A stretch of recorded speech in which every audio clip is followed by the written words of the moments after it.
सभी को प्रणाम। आज मेरा 59th वीडियो है यूट्यूब चैनल पे और आज मैं बात करूंगी कि जो मोदी जी ने अभी आज अनाउंस किया है कि वन नेशन वन इलेक्शन, और ये बहुत जल्द लागू हो जाएगा और 2029 में ये इम्प्लीमेंट भी हो जाएगा अगर सारा प्रोसेस स्मूथली चला जाता है तो। और इस पे बहुत सारी चर्चाएं भी शुरू हो गई है कि इससे क्या फायदा होगा या क्या नुकसान होगा, ये नए नए रूल क्यों उठा रहे हैं। और अपोजिशन को तो हर फैसले में ही अपोजिशन को अपोज करना चाहिए, बट देखना चाहिए कि जिन चीजों में फायदा होने वाला है नेशन को उस पर अपोज नहीं करना चाहिए। और भी बहुत सारी चीजें हैं जिन पे अपोज किया जा सकता है, पर हर चीज पे अपोज करना ये मेरे हिसाब से ठीक नहीं है, क्योंकि एक एक देश का एक चुनाव होगा तो उससे बहुत सारे फायदे होंगे कि सब एक साथ वोट दे पाएंगे, सभी की देश की पूरी भावनाएं एक तरफ होगी। किसी को भी जिताए उससे कोई फर्क नहीं पड़ता है, किसी भी पार्टी को चूज करे उससे भी कोई फर्क नहीं पड़ता है। पर जो अलग अलग स्टेट में अलग अलग टाइम पे चुनाव होता है और दो एक एक दो दो महीने लोगों के उसमें खप जाते हैं, वो 5 साल में एक बार ही होगा।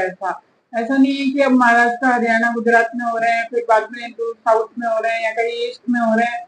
तो ऐसा पिछले काफी सालों से इस तरीके का चल रहा था कि कुछ स्टेट्स में एक बार होते हैं, कुछ स्टेट में एक बार होते हैं, कुछ स्टेट में तो उसमें ये रहता है कि बहुत ज्यादा कंफ्यूजन रहता है कि हर समय कहीं ना कहीं चुनाव चलता ही रहता है।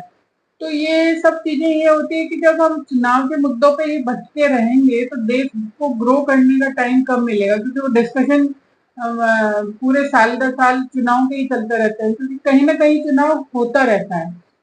और जब वन नेशन वन इलेक्शन हो जाएगा तो 1 साल 5 साल में या जब भी चुनाव होंगे एक बार ही उसका डिस्कशन होगा और वो खत्म हो जाएगा। उसके बाद जो सरकार आएगी वो अपना काम शुरू कर देंगी और देशवासियों के पास भी कुछ वर्कफुल करने का टाइम बचेगा। वो उन सब चीजों से दिमाग नहीं लगाएंगे कि किसको जिताना है किसको हराना है, क्योंकि ये जब कॉन्टिन्यूसली अलग अलग स्टेट्स में चुनाव होते हैं तो न्यूज के डिबेट्स भी उन्हीं पे चलता रहता है। मैक्सिमम पॉलिटिसाइज ही हो गया है न्यूज चैनल सबके ऊपर, की जिसमें सिर्फ न्यूज ही न्यूज में यही सब डिस्कस होता है कि अब किसकी सरकार, अब की बार किसकी सरकार, फिर 6-8 महीने बाद इसकी सरकार, फिर वो यही सब डिस्कशन होता है, ग्रोथ के ऊपर डिस्कशन ही नहीं होता है।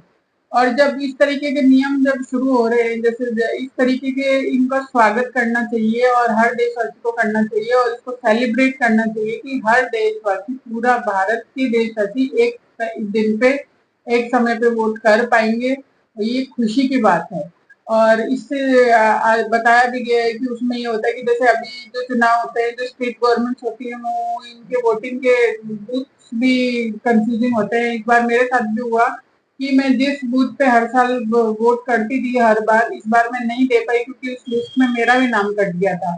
तो इतने सारे जो कंफ्यूजन होते हैं, वोटर जो अपना अधिकार खो देता है बिकॉज ऑफ सम मिस्टेक्स कह सकते हैं, या किसी की रूलिंग पार्टी, या जो भी, मैं इसका कारण मुझे नहीं पता है, बट मैं इतने सालों से वोट कर रही थी और इस बार मेरा लिस्ट में नाम नहीं था, तो ये मुझे थोड़ा सा अजीब लगा कि आज के टाइम में ऐसा कैसे हो सकता है। तो मेरे हिसाब से इसको आधार से भी जोड़ा जाना चाहिए ताकि आदमी अपना आधार कार्ड दिखा के कहीं पे भी वोट कर दे।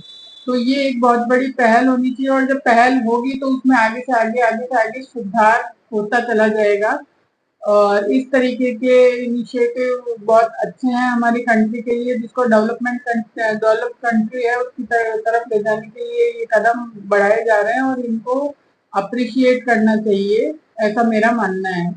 और बहुत सारे ऐसे डिसीजन लिए भी गए हैं पास्ट में और बहुत सारे आगे भी आएंगे। हो सकता है किसी के परिणाम अच्छे हों या किसी के बुरे हों, बट जब तक हम किसी चीज का इनिशिएट नहीं करेंगे हमको समझ में नहीं आएगा कि किससे क्या हुआ था।